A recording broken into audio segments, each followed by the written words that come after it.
వ్యవసాయం చేసే ప్రతి రైతు ఆనందంలో ఉండాలి, ఆర్థిక సంక్షోభంలో కూరుకుపోకూడదు, వాళ్ళను ఆదుకోవాలన్న లక్ష్యంతో 2 లక్షల రూపాయల రైతు రుణమాఫీ చేస్తామని ఆనాడు ఓరుగల్లు గడ్డ మీద నుంచే లక్షలాది తెలంగాణ రైతాంగానికి మాట ఇవ్వడం జరిగింది.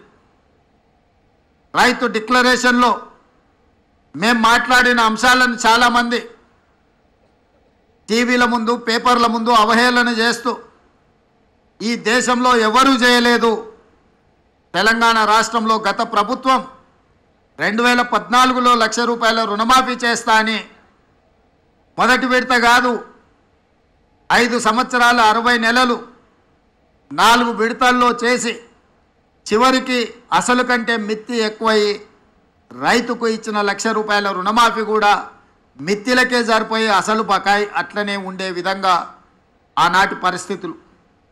ఆనాడు ధనిక రాష్ట్రానికి నిధుల కొరత లేకపోయినా ఆ రోజు రైతులకు న్యాయం జరగలేదు. మళ్ళీ రెండవసారి కూడా అదే వాగ్దానంతో ముందుకొచ్చి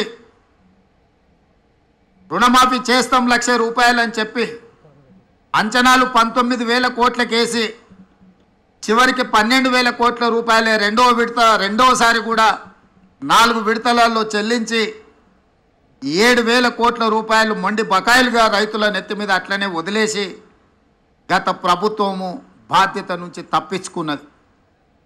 ఏది ఏమైనా 2 విడతలుగా కలిసి 10 సంవత్సరాలు 120 నెలలు కలిపితే కూడా 25,000 కోట్ల రూపాయలు గత ప్రభుత్వం చెల్లించలేకపోయింది. మేము అంచనాలేసి బ్యాంకుల నుంచి వివరాలు తెప్పించుకొని కమర్షియల్ బ్యాంక్సే కాకుండా అగ్రికల్చరల్ బ్యాంక్స్ నుంచి కూడా రైతులకున్న అప్పుల వివరాలు తెచ్చుకున్నప్పుడు 31,000 కోట్ల రూపాయలు దాదాపుగా లెక్క తేలింది. మంత్రివర్గ సమావేశంలో 31,000 కోట్ల రూపాయల రుణమాఫీ చేసి తీర్థమన్నప్పుడు అప్పుల్లో కూరుకుపోయిన తెలంగాణ రాష్ట్రం, ఆర్థిక సంక్షోభాన్ని ఎదుర్కొంటున్న తెలంగాణ రాష్ట్రం ఏ విధంగా ఈ రైతులకు రుణమాఫీ చేస్తారని చెప్పి చాలామంది మాట్లాడడం జరిగింది. కొంతమంది శాపనార్థాలు పెట్టడం జరిగింది. వాళ్ళు చేసిన అప్పులు వాళ్ళకి తెలుసు కాబట్టి వాళ్ళు ఒక నమ్మకంగా ఉన్నారు, ఎట్టి పరిస్థితుల్లో వీళ్ళు చెల్లించరు, ఆగస్టు నెలలో ఏదైతే మాట ఇచ్చిండో మాట తప్పుతాడు అని.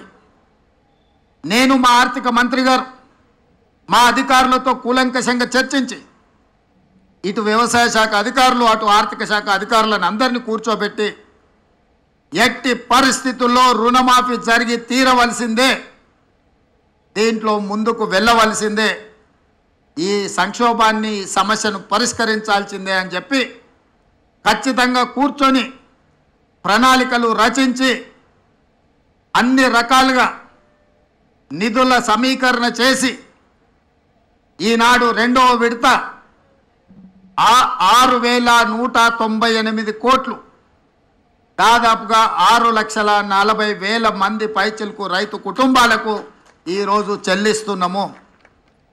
మొదటి విడతలో 6,098 కోట్లు దాదాపుగా 11.5 లక్షల రైతు కుటుంబాలకు లాభం జరిగితే ఈరోజు దాదాపుగా 6,198 కోట్లు 6.5 లక్షల రైతు కుటుంబాలకు మేలు జరుగుతుంది 2వ విడతల అని చెప్పి నేను గర్వంగా ఈ వేదిక మీద నుంచి తెలంగాణ రైతాంగానికి విజ్ఞప్తి చేస్తున్నా.